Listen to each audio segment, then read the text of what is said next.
Hey, it's Kellen, and today you guys are going to get some environmental tree-free game all the way from Ethiopia. I have Bethlehem Dejene. She is the founder of Zap-Free Papers, a paper company. Check this out, because a lot of you guys aren't on your recycle game or environmental friendly. It is tree-free and it's more cost effective. We're going to learn all about that today. How are you doing today? I'm very good. I'm very good. Thanks for having me. Thank you for coming on. And, when I say tree free, I know there's going to be somebody out there who says, hold on, I've heard of tree free, but are they using any part of the tree, the fallen leaves, the pulp? So explain what you do Okay. before we get into it. Okay, perfect. So thank you for the warm introduction. So I am Bethlehem from Ethiopia, founder and CEO of Zap-Free Papers. So it's a company that makes paper that is 100% free from trees. So when we say free from trees, so we don't use any part of the tree. We don't use a tree at all. Because it's against the environment. So what we use is agriculture waste. So we work with small farmers that are in Ethiopia and around our factory. So we're currently working with 8,000 small farmers who are committed to supply to Zap-Free. So our paper is 100% free from tree, made from agriculture waste. Okay, and go deeper into that, because people say, well, if you're not killing trees, what are you using that is, making this paper? So I said agriculture waste. So basically, when I refer to agriculture waste, I am referring to straw, which is wheat straw, barley straw. So the current practice is either the farmers burn the agro waste for quick turnaround of crops, or the other practice is they just leave it there to fertile the soil. When we see that farmers are actually burning agro waste for a quick turnaround of crops, that's also not environmental friendly. So so now we're bringing one simple solution for the two major problems. So we don't want to use trees for the paper, and then we're also giving an additional income for the small farmers by buying the agro waste from the small farmers. And so the best part in Zap-Free, and my favorite part, is we just don't buy the agro waste from the small farmers, but we also give back organic fertilizer, because nothing goes to waste in Zap-Free. So what we do is we process and we reuse our liquid waste, and we give back an organic fertilizer for the small farmers. So we kind of work in a closed loop system. That's basically what we do.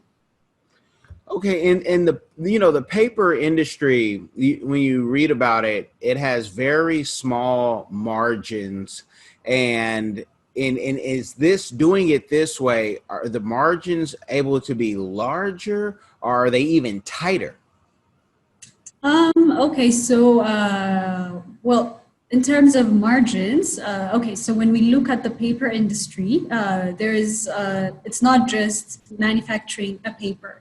So when you talk about paper, you also talk about the paper products, the pulp, the brown paper, the white paper, stationery, sanitary. So, there's variety of paper products. So it depends, the margin actually depends on the type of paper product you're producing. But to answer your question, in terms of Zap-Free, so what we manufacture is the paper pulp, and we sell it for paper and paper product manufacturers so that they can manufacture any type of paper and paper product using our product. So in terms of margin, I'm not going to mention numbers, but we have good margin, I can say. So it's not tight. It's actually a good margin. And even if you see actually paper made of wood, the margin is still very good. It's not tight as Zap-Free. This is my comment. So I don't know how other paper manufacturers will have their view on this, but in terms of TREEFREE, we say we have enough margin, and then we're trying our best to provide this product in a cheaper price as much as possible, because we want it to, our plan is to disrupt the paper industry, so we want it to be as much available to the paper industry, so that we can change the face of the paper industry. And and I appreciate you saying that. And who cares what those other folks say? We want to hear what you have to say. So it doesn't matter, we're out of that box of, oh, what would the competition say? It doesn't matter because you are proving what you're doing. Now I want to get into the nitty gritty, because I think that most people in America don't know anything about Africa, the true Africa. You still get the stupid questions. But then when you have a young woman like yourself who is in this industry where I'm sure there's not a lot of women, and Ethiopian women get a bad rap for just being beautiful, but not being ambitious. And here you are, disproving that. And if anyone goes to Ethiopia, they'll see, there's everyone's doing everything, right? But talk about how you, as a woman, just thought of this idea, and then how did it go from like A to Z? Because it wasn't like, your dad didn't own this, you created this. How did it start? Okay, so I see two questions here. One, what's the challenge as a woman and how did you get here? And two, how did you start the business? So I'm going to start with how I started the business. So I started working on a waste management project when I was a freshman student. So I went to this big fruit and vegetable market in Ethiopia. It's called Untitled Chapter. So I went there with my mom, expecting, a colorful, beautiful, clean place. But it was, the other way. It was very dirty. It smelled really bad. So I was really surprised why, they were not having a proper waste management. So I just decided to do something right on the spot.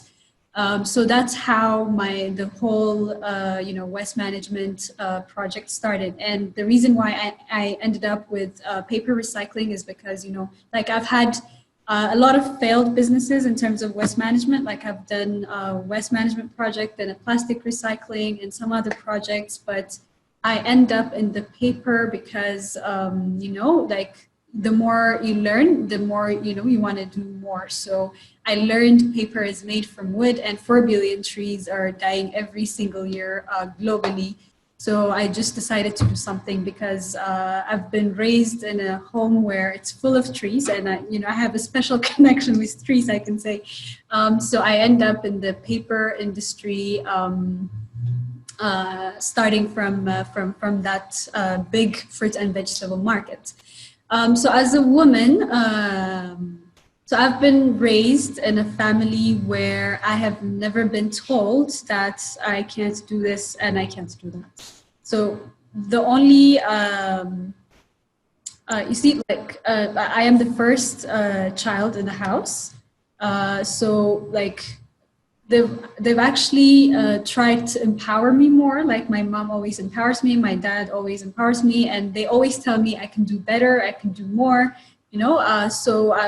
honestly speaking, I didn't even know the difference of being a woman and a man until I joined university and actually learned, there's actually, there's inequality. So that's how I learned there's even that concept. Like I didn't even understand the whole inequality. So after joining university, yes, well, there are some things that, especially being young and being a woman might be a challenge, but from my view, again, I'm saying this from my view, wherever I go, that's not my mentality. My mentality is I can do this, not because I am a woman, but because I am Beti and I want to do this. So I'll do whatever to achieve the whatever I want to achieve. So I can't say I've been challenged as a woman. I don't like saying it. I've been challenged as a woman. I've been challenged as any business person. So my answer for you is that. And when when you create this idea, what are Uh-huh. you're drafting out your plan, where did your resources come from? Did you have to save money for a year? Did you immediately go to angel or VC investors? Because I know you do have investors now. How did that start? Because I really want people to think about when they say they want to do something and what their next steps could be to get funded. Because many people they stop because they say, I'll never get that amount of money to do that idea. Exactly. Well, okay. So again, the only thing I had when I started the project was the passion and the willingness to solve the problem. So I just wanted to solve the problem. So that's where it started. So I started doing my own research of how I can get finance. So I did not have any idea about banks.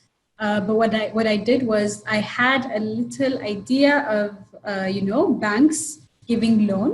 So what I did was I went to all banks, knocking all door, asking for a loan without a collateral. I didn't even know that worked, but I was just, saying I have a project, so how can I have money without collateral? So I don't have collateral, help me. So that's what I've been doing. We have more than 13 private banks. So I went to all banks. So while doing this, whenever they see my motivation for achieving my project and all, they always recommend me and guide me to a better opportunity. So one opportunity leads to another, one challenge leads to another opportunity. So that's how I found my resources, and finally I was able to get some money from family, and also I was able to join an incubation center called Blue Moon.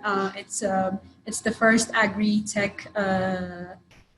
incubation center in Ethiopia. So I was able to apply and make it to the final and join Blue Moon. So after I joined Blue Moon, I learned how I should reshape my business model, how I should network, how I should pitch for investors, how I should talk to investors. So finally, I am here because of Blue Moon, I can say. But again, it's like I've been doing more research on how I can raise funds. And again, one opportunity leads to another. So you just have to ask and start. I think that's this, like whatever it is, just start doing. It might be doing a research, but just start, because the one step will lead you to the next step. And with, joining Blue Moon and then even going down the investor route, I have found that, some people will even get what they ask for. They'll get the mentorship, but some incubators, I'll say for here in the States, they want to hold a piece of your business. Did that ever worry you that, okay, I'm going to maybe give someone too much control of my business, or they're going to give me so much money where I don't, have control? Does that even bother you? Or would you say, hey, for the right investor, you can do what you want to do?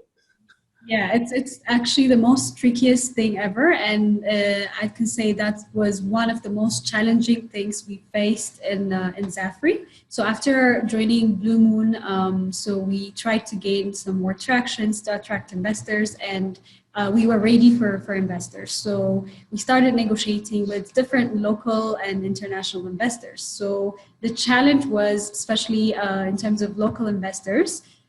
So since, the startup ecosystem is not very strong in Ethiopia, so, investing is not, a big thing in Ethiopia. So our local investors were looking for bigger share, which was a bit tricky for us, because losing majority share was, was a bit tricky for us. But we were still willing to compromise, seeing the value that the investor will bring. But what I want to say in terms of, relationship with investors for startups is, First, it's very important to understand why the investor wants to invest. So it's not just the investor that needs to do due diligence on the startup, but the startup should also have a due diligence for the investor. They have to understand why the investor is investing, what value they bring in. It's not just about money. So when you're a startup, the money, only the money will not get you wherever you want. You need experts because, when you're a startup, you're talking about not just a small business. You're talking about a scalable business that's gonna, disrupt a certain market. So you have to be careful when you choose your investors. You have to understand what value they bring to the table in terms of expertise, maybe advice, even finance. So you have to be able to know the kind of investor or partner you want in your business. But I always recommend for startups not to lose their power, especially at early stage, because it will be very challenging to raise more funds later on. So I recommend startups not to lose their maturity at a very early stage, and also understand why they want the investor. It's not just about the money. So most startups, whenever they want investor, they only think of the money, but that's not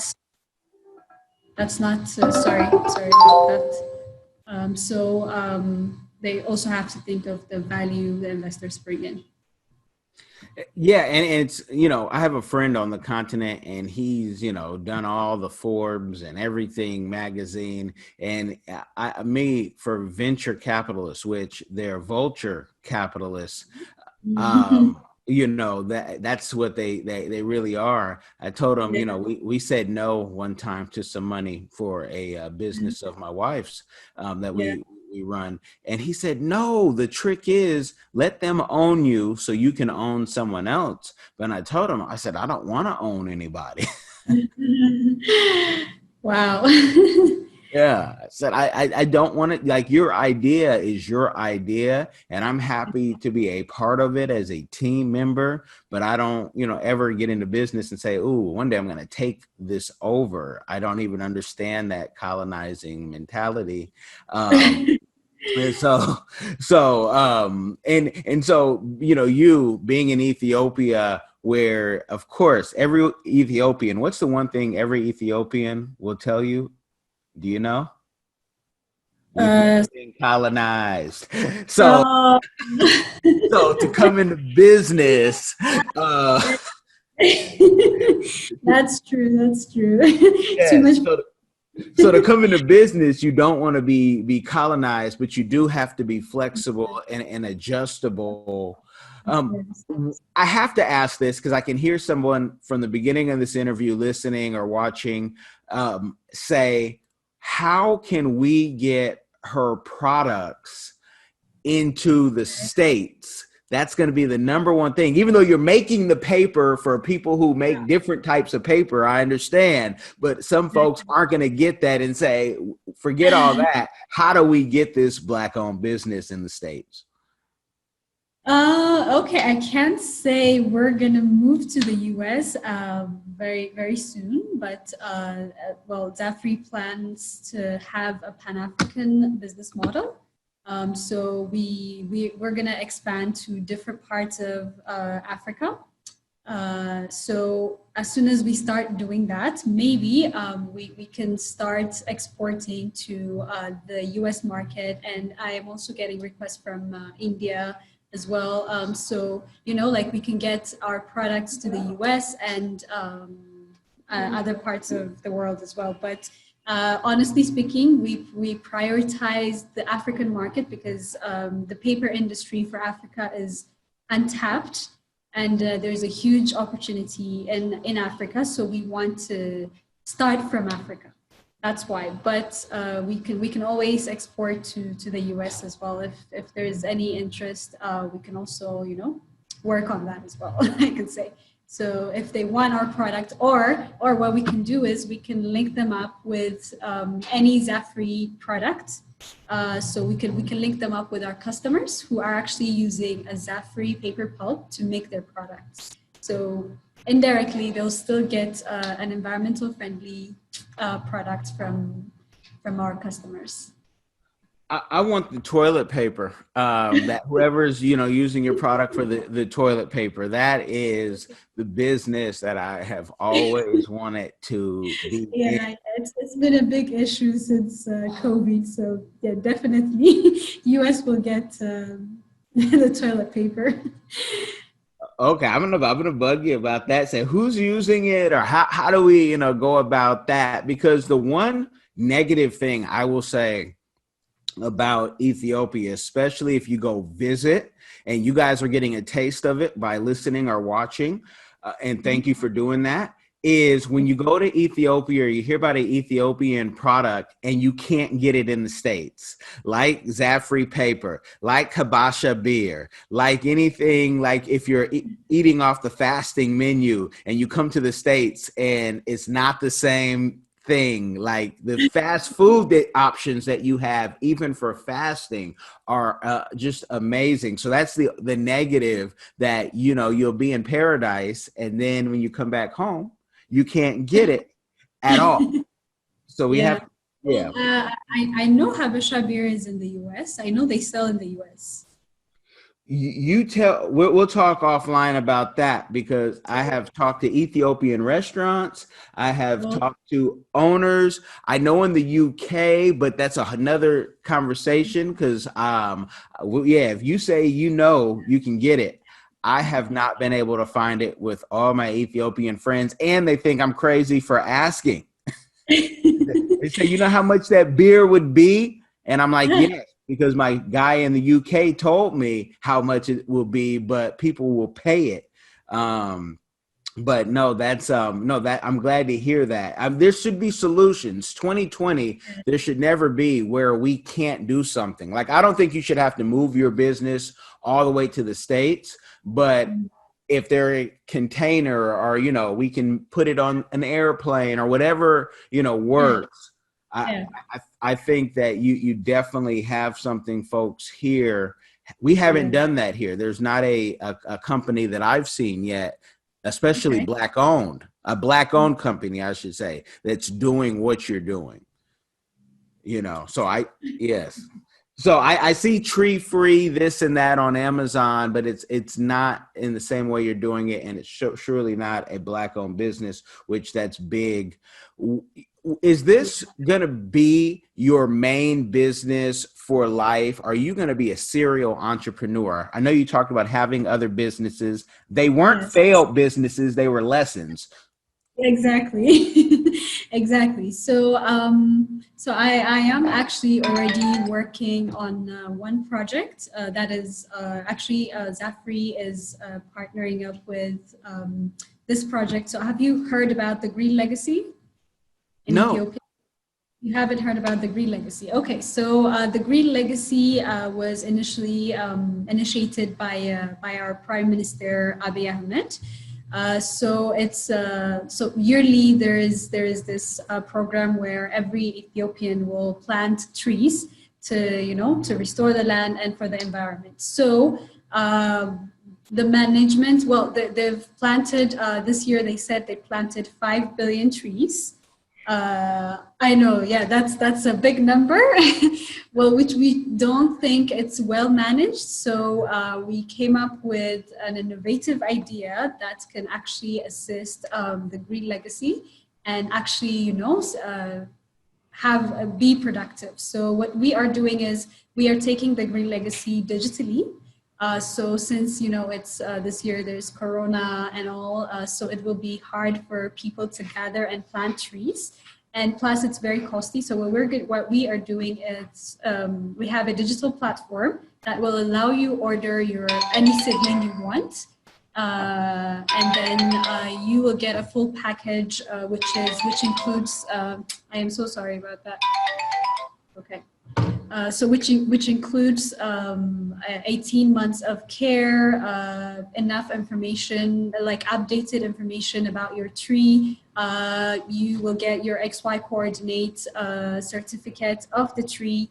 It's going to be personalized in your name, or it could be if it's a corporate that's buying it. So you can also personalize it for the corporates, customize it for the corporate. You can also have insurance for your tree, which means if it dies or something happens to the tree, we take care of the tree, replace the tree and all. So we're providing a package that includes all of this, which means you can own a tree or even a forest. So it's currently based in Ethiopia, but we're planning to make it a Pan-African and then a global business as well. So for this season, we're only focusing in Ethiopia, and we're working with corporates. So we will be launching the individual platform very soon after we're done with the corporate project. So I am involved in that business.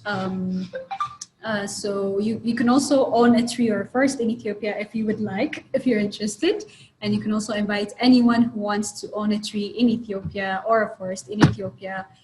So we are working on this with TREEFREE. And in terms of other projects, so this is my other current project, but in terms of having other businesses, I'm also gonna get involved in waste management because it's been my initial project, so I want to work on waste management as well. So I will be talking about waste management later on when I have something, good in my hand. I'm not going to talk about that now because we're still working on it. But my current other project is called Dejene, which is a digital platform for planting trees. Now, getting a tree in Ethiopia, it sounds like a great environmental initiative, but what people, when they go there, I want a house in Ethiopia and I want a certain type of house because in Mekelle, I want like a cabin house. I want the brick house. I don't know if you've been to Mekelle, but I want nobody is bothering me, no TV, I'm relaxed. We have something like that here in the States, and it's very nice. And it's nice for the mental, just to kind of decompress. Can you get enough trees to say, hey, I own this land, and now I can stay as long as I want? Is there any loophole in the law? Americans will eat that up. I'm just gonna let you know, Betty. If I buy 100 trees and that equals this amount of land in Ethiopia, I can become a permanent resident or something, of that sort. Let me know, because we would eat that up. Okay, so I can say the plan is still in a very early stage, but we also have a plan of ecotourism. So what that means is, so when you own a forest or a tree, you will be able to go and visit the tree you planted. So basically, you're just owning the tree, not the land, which makes it a bit tricky with the government. But our plan is to actually have, like what you said, a recreational. Maybe it can even be a tree house that you can come anytime, visit, relax, and all. So since it's a bit tricky with the government, we have not finalized that, but the ecotourism idea is still there. So we do have the ecotourism, except we don't know if we will be able to own a tree house or a customized house for the owner of the forest or the tree. So I will definitely let you know about that, but ecotourism is definitely possible. You can come and fill your tree with your family, enjoy, and you can do your own camping and you can go back home relaxed. Yes. And what part of Ethiopia are you in? So I am in Addis. Our project is out of Addis in Debre Birhan. If you know Debre Birhan, it's 200 kilometers away from, 120 kilometers away from Addis. Okay. And Addis is great. Addis is like being in New York, you guys. Addis really? is big. Okay. Busy. Well, I've never been to New York, but good to know. Yeah, but and there's been people who are in the States who've never been in New York, but they can see it on TV and just see that things just don't stop. It's busy. You have to be. I'm from the city, so whenever I can get outside of the city and I feel relaxed. with with you starting your business and bringing on your partners, I think you also have a co-founder. Is that a friend or a family member? So she's a very close friend. We were in a conference together at the African Union, but we immediately clicked and we became friends. So we've been working in different projects together. So I invited her to be my partner in Zafri. Okay, and can you talk about how partnerships, how you have to nurture that relationship? I don't know if you're married or anything like that, but when you have, business partners, you probably talk to them so much where it's like, my goodness, this is a real relationship of, we know each other now. How do you, the good and the bad, keep that relationship going in business? Okay, thank God she's a she. My partner is a she. So it's like marriage. You're right. It's like marriage. But I think so. Like before I started working with my partner, I've had interviews with more than 20 potential co-founders. Because I was looking for a co-founder by then, so I was doing a lot of interviews, and I never really clicked with any of them because I was actually not looking for their expertise, which I can hire anytime, but I was more of looking for the passion. So I wanted them to have passion for my project. I wanted them to understand what we are doing in Zafri, what I want for Zafri. And, that was how I was communicating with most of the potential co-founders. So by the time I got to Betty, she's also my namesake. Her name is also Bethlehem. So, we only had one conversation, 30 minutes. And I know she gets it. Like she understands the business as I want her. So I immediately decided, to have her as my co-founder, and she started working immediately. She didn't even take a day or two. Like she immediately started working on the project. So, there is passion. She also have passion for the project. So I think it's very important to have, especially when you're a startup. It's a tough world, so you need to have passion for the project. Otherwise, it's just going to be boring especially for her. It's going to be boring. So in partnership, I guess passion and having the same goal is very important. And are you married or have any children? Well, okay, I am single, not married. My partner is married. And another one coming in the next few months. So she's currently pregnant, and she have 1-year-old little girl. And the interesting story about this is she gave birth to her baby on the same day she was born. And I am also born just a day before my partner. So we kind of celebrate our birthday together. Yeah. Okay. Wow. That's, I mean, same name, same. I mean, that's a coincidence. Yeah.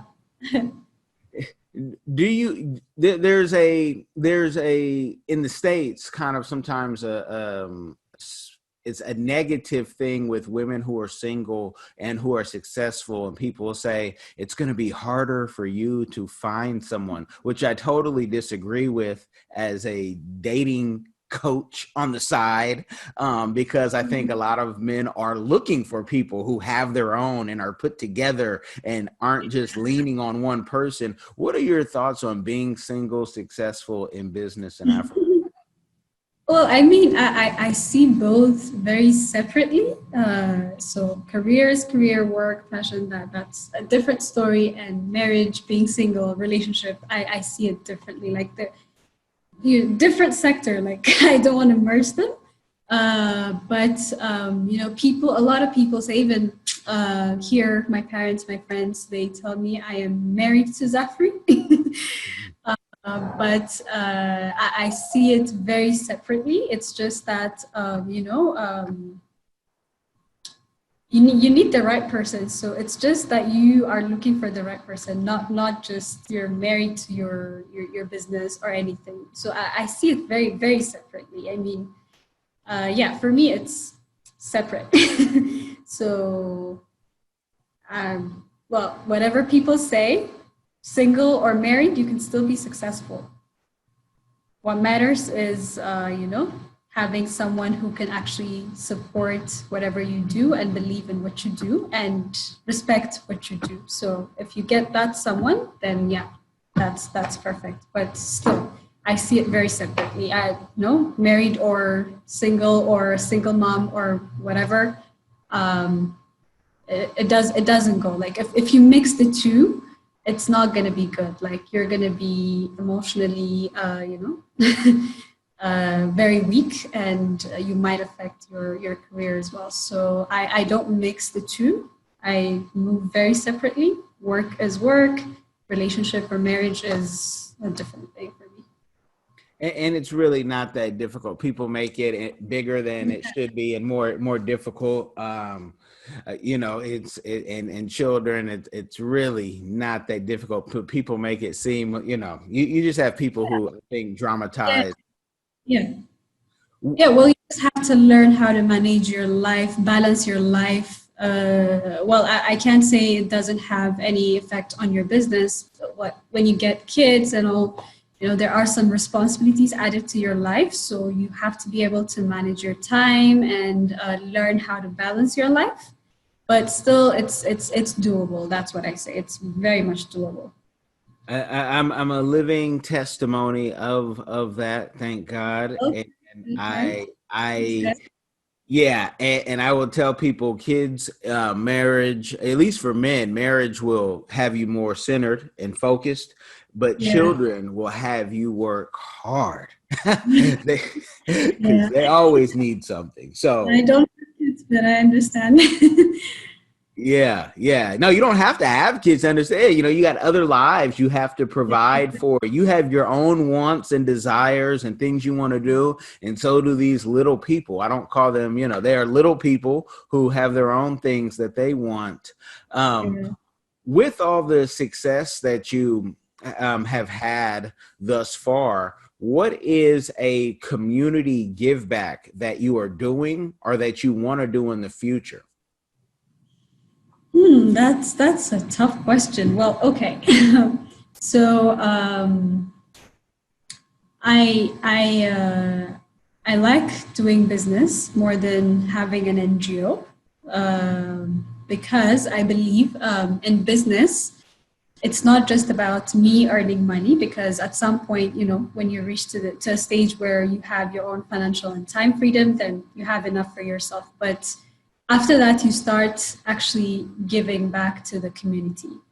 So in business, what I like in business is you will be able to change someone's life, and that someone will be able to change other lives. So it's like it have this, you can create a chain. But when it's NGO, I'm not saying anything against NGOs, but in my perspective, when it's an NGO, I think you'll just make them lazy, like mentally lazy. Like you're going to give them, the idea of being, cared, they're going to be dependent. So you are not going to teach people to be more independent and, can change their lives and blah, blah. So yes, definitely I am.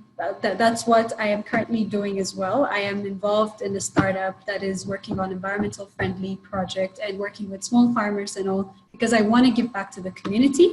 But I know I can do more as ZAFRE progresses and as my other projects, are on the ground and running. So my way of giving back to the community is creating a good business environment. Like instead of having an NGO or, just giving out, food money, blah, blah.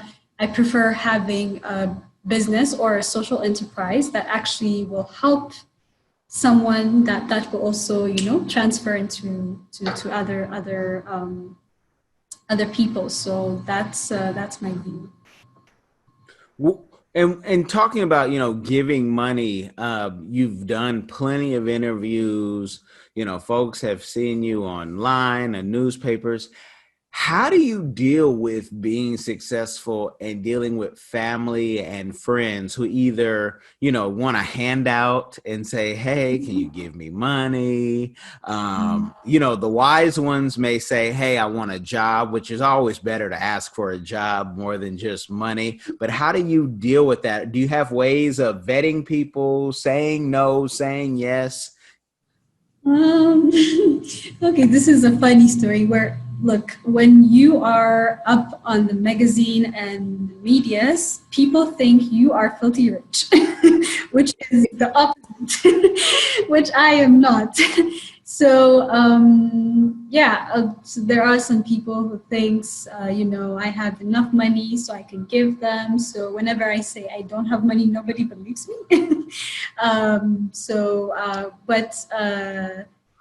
Okay, so I can't say I am very famous because I am only famous in, in a space where I own, which is like, the startup world, the business world, maybe the paper environment. So that is the only place where I am famous. And I think people understand where I am right now and what I can do and what I'm doing. So I really... I can't say I've never really faced challenge in terms of, family, friends, and, other people, because they understand where I am. They understand the startup world, and they understand, I actually explain because I want them to understand where I am. So they actually understand. So I can't say I've faced a challenge, but yeah, there are some, but yeah, you just say, if the answer is no, you just say no. Okay, so there's no process, because I mean, when they do see you on the magazines and it's, oh, she's successful in business, and I know here in the States, and people are people everywhere. Everyone has an uncle who's had a great idea for 15, 20 years and says, hey, can you fund this? I have a new way of doing, Ethiopian coffee. I've been working on the farm forever, but you could take it to the next level. You just say no. You don't have a system for saying no. I'll be their investor. It's simple. Okay. I'm just their investor. I'm going to be their seed investor or angel investor. It's simple, because again, I want it to be a business. I don't want it to be a charity, so that, they can help and the others can help others. So yeah, I'm going to invest. I had a guest, and I told him and I are going to be friends because we just moved to Florida, and he just moved to Florida as well. And he said the way he deals with it is, so someone will ask him for maybe $10,000, and he says, okay, I'll give you $1,000, but I'll be your last 1,000. So go raise the other like 9,000 or whatever they're asking for. He says you never hear from people again. So. Good strategy. Yeah. Yes. So no, this has been and is good game. I don't want to give people a game overload. I want them to go to your website where the links will be in the description box. I want them to check out what you have. If you guys reach out, make sure you're reaching out with a focus and not to ask a million questions about Ethiopia or, cultural tourism. It's let it be business focused. We're going to take our conversation offline. I hope you guys like, share, and subscribe. Thank you, Betty, for coming on. Thank you so much for having me. This was fun. I had fun. I'm glad to hear that, you guys. Be blessed.